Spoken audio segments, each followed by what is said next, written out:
Paz, querido, paz, querida, como é bom te encontrar, como é bom te reencontrar na manhã deste dia que o Senhor nos dá. Desejo do meu coração, querido, querida, que você e toda a sua família estejam bem, estejam em paz, motivados e motivadas em Cristo a viver com alegria este presente chamado dia que o Senhor nos dá. Por isso, querido, querida, eu quero te convidar para que nós possamos orar. Vamos orar agradecendo ao Senhor por sua graça, por sua bondade, por sua misericórdia, pelo cuidado do Senhor para conosco. Por isso, quando você estiver, querido, querida, eu te convido, vamos orar agradecendo ao Senhor por todos os benefícios que Ele já derramou em nossas vidas neste dia.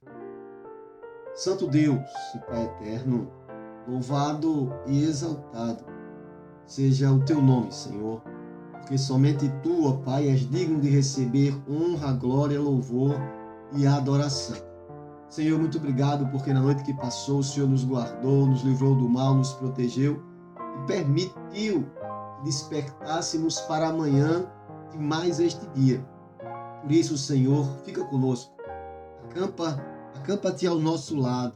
E nesses momentos que passaremos aqui, meditando na tua palavra, nós clamamos, ensina-nos, Senhor, e dá-nos força e discernimento para que possamos aplicar em nossa vida.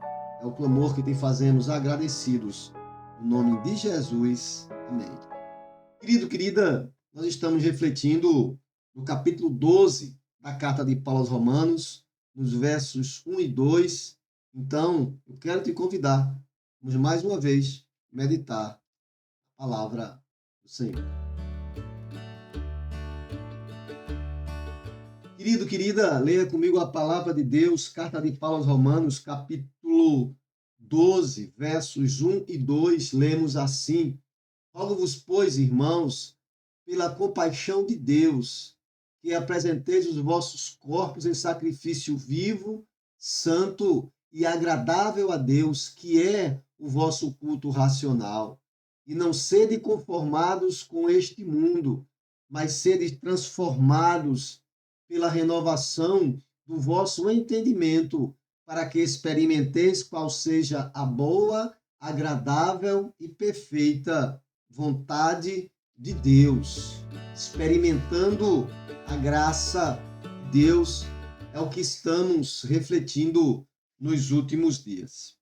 Veja, querido, veja, querida, depois de apresentar o seu apelo em forma de oração, de rogo para cada cristão, Paulo então apela para que eu, você e todo cristão, ele possa apresentar-se diante do Senhor com todo o seu ser, inclusive com o seu corpo, com o corpo que o Senhor lhe deu a mim, deu a você. E esta oferta, ela deve seguir um determinado padrão, para que seja nela aplicada o rito da apresentação. Ou seja, como nós já vimos, ele deve ser um sacrifício vivo para contrastar com o sacrifício de animais mortos do Antigo Testamento. E esse sacrifício deve ser vivo, porque vivo está Cristo, aquele que nos salvou. E esse sacrifício deve ser e estar santo, ou seja, deve ser o sacrifício de uma vida que busca a santificação que o Senhor preparou. Isso no verso 1 que já vimos, você pode ver as lives anteriores. No verso 2, Paulo, ele vai demonstrar agora a maneira, ou de maneira prática, a como alcançar este nível de dedicação ao Senhor. Por isso ele diz no verso 2, e não sede conformados com este mundo, mas sede transformados pela renovação do vosso entendimento. O que é que ele quer dizer com este versículo? Agora, antes disso, vale lembrar, falando sobre o corpo, que diferente da cultura grega que circundava a igreja no tempo dos apóstolos, para a qual cultura o corpo era desprezível, o corpo não tinha valor, o corpo era descartável e por isso, na cultura grega, podia-se fazer qualquer coisa com o corpo. Os filósofos, como Platão, chegaram a dizer que o corpo era a prisão da alma. Então, eles desprezavam o corpo, mas para o cristão não. O cristão cria no tempo dos apóstolos e crê até o dia de hoje, e será assim eternamente, que o seu corpo ele é sagrado, que ele pertence a Deus, tanto quanto a sua alma e o seu espírito, e que ele deve, o cristão, servir ao Senhor, tanto com a sua mente, com o seu ser, quanto com o seu corpo e o espírito. Então, tanto é que Paulo veio dizer, lá na carta aos Coríntios, na primeira carta, no capítulo 6, do verso 19, que o corpo ele é o templo do Espírito Santo, ou seja, é o lugar onde habita o Espírito Santo, que faz a pessoa, faz a mim e a você compreender qual seja a vontade de Deus. O corpo é o instrumento pelo qual o Espírito Santo opera na tua, na minha e na vida de todo cristão. Então, o corpo precisa ser preservado, tanto quanto a alma, o espírito. Então, diante dessa constatação de que o corpo é sagrado, como deve então agir o cristão nesse mundo? Aí sim, o verso 2 vai explicar. A vida cristã, querido, querida, ouça o que eu vou lhe dizer, ela é radicalmente consagrada a Deus.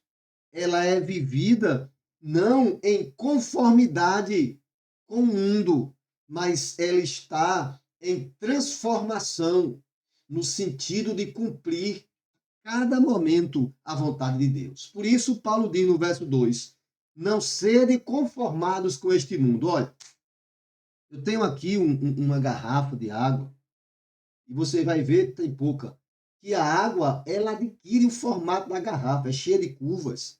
Se fosse um copo, teria o formato do copo. Não importa onde a água vai entrar, ela vai estar sempre sendo conformada. Porque conformar é adquirir o formato. E Paulo vai dizer: você não deve ser como a água, que se adapta a qualquer espaço, que permite se tomar a forma daquele espaço. Ou seja, que não tem um caráter firmado. Não.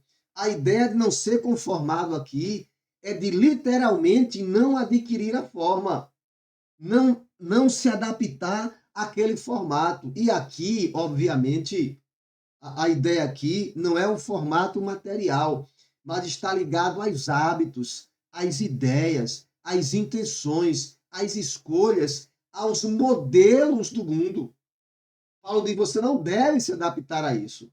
Então, o cristão, ele não deve estar constantemente mudando o seu modo de ser, o seu modo de agir, e aí isso vai atingir o seu caráter simplesmente para conformar-se, para adaptar-se. Porque a palavra conformar ela é formada por duas palavras gregas, dois prefixos. Com, que significa ao lado, e formar, ou seja, formar junto. A ideia, então, é adaptar-se. Não, o cristão, ele não deve viver mudar o seu agir para agradar ou formar junto com os padrões estabelecidos pelo mundo. Porque a Bíblia diz que o mundo jaz no maligno. João vai dizer que quem é amigo do mundo se torna inimigo de Deus. Então, não deve o cristão deixar que o mundo venha ditar o seu modo de agir, pois agindo assim, estaria vivendo em conformidade com o mundo e, ao mesmo tempo, desobedecendo a Deus e a sua vontade. Essa é a ideia de Paulo quando diz: não vos conformeis com esse mundo. Mas então, o que é que deve fazer o cristão? Paulo vai dizer: em lugar de conformar-se com o mundo, de adquirir a forma do mundo, ele diz: sede transformados pela renovação do vosso entendimento. Mais uma vez, entra o formado. Só que antes era conformado, ou seja, formar junto. Agora é transformado, ou seja, a pessoa agora vai passar por uma mudança. Ela não estará mais adaptada àquela forma, a sua forma será outra. Então, quando Paulo diz que em lugar de ser conformado, eu devo ser transformado, a sua ideia é que para que eu possa adorar, para que eu possa servir, para que você possa fazer o mesmo, eu e você devemos primeiro experimentar esta transformação, esta mudança na minha forma interna, ou seja, no meu modo de pensar, que vai alterar o meu modo de agir e, consequentemente, alterar a minha forma externa. Ou seja, a mudança da minha personalidade, do meu ser, vai mudar o meu agir.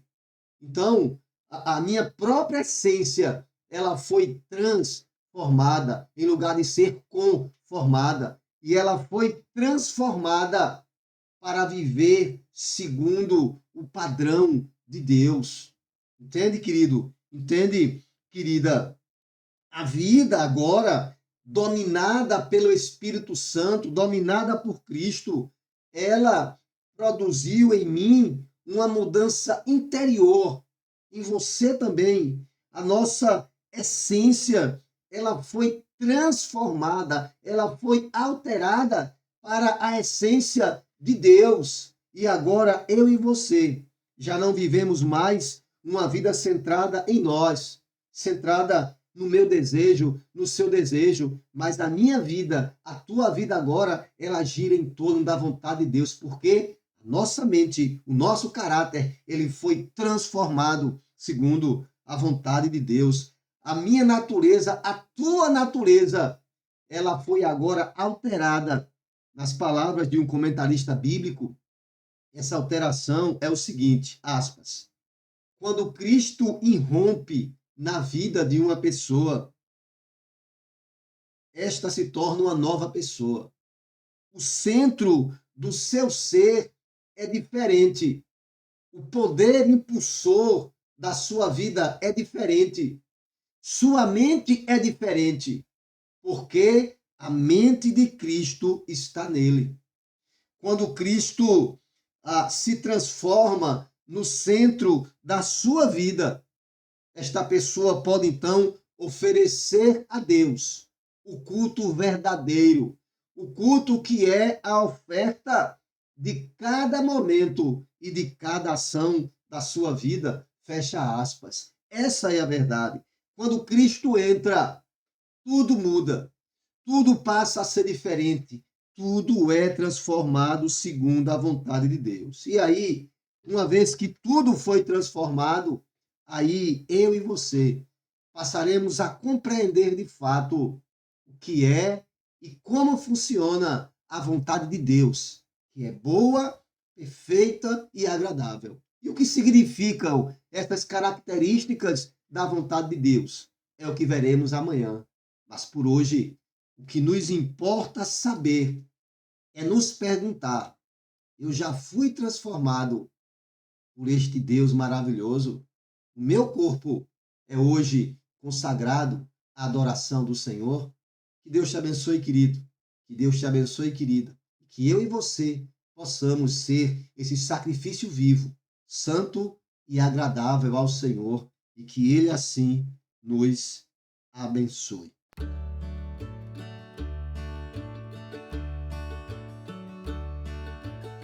Querido, querida, nós vamos orar. Você vê que eu não estou ao vivo mais uma vez, estou tendo algumas demandas esses dias, mas eu quero orar por tua vida, por tua casa, por tua família e por todos os nomes do nosso caderno de oração. Onde você estiver, querido, querida, eu te convido mais uma vez, vamos juntos entrar na presença do Senhor e a Ele orar. Desta feita a oração intercessória, um orando em favor do outro.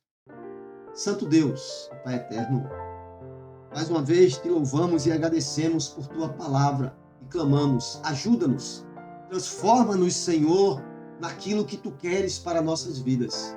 dá-nos sabedoria, força, discernimento e aumenta-nos a fé, para que possamos ser a cada dia esse sacrifício santo e agradável a Ti.